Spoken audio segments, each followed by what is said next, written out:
people have fingerprint computers and everything else. So the Missouri how do House we wrapped up protect another it? busy week as legislation continues to move through the political process.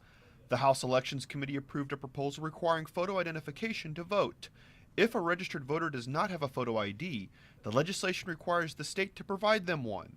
The sponsor of the proposal claims his legislation is intended to protect the voting process. I think more people who might have the intention of fraud are going to be a lot more careful when they know they have to show up with a photo ID that says this is who I say I am. And I think when we pull all that together, I think voters will be protected and we don't have to worry as much about someone trying to, I think, cast a cloud over our voting process. If someone trying to vote doesn't have a photo ID, the bill allows them to cast a provisional ballot. The committee approved the bill by a vote of 7-3. The legislation must be approved by the House Rules Committee before moving to the floor for debate. For 17,000 children. The House Elementary and Secondary Education Committee discussed a proposal making changes to Missouri's charter schools. Charter schools are publicly funded schools operating with little state oversight.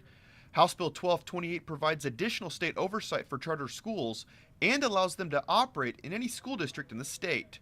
Currently, charter schools are only allowed to operate in Kansas City and St. Louis.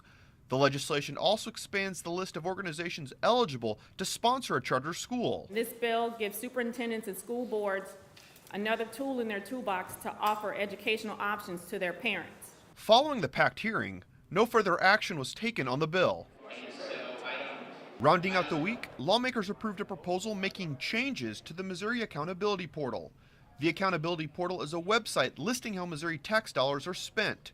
The legislation adds schools, local counties, and other municipalities to the list of government entities included on the website.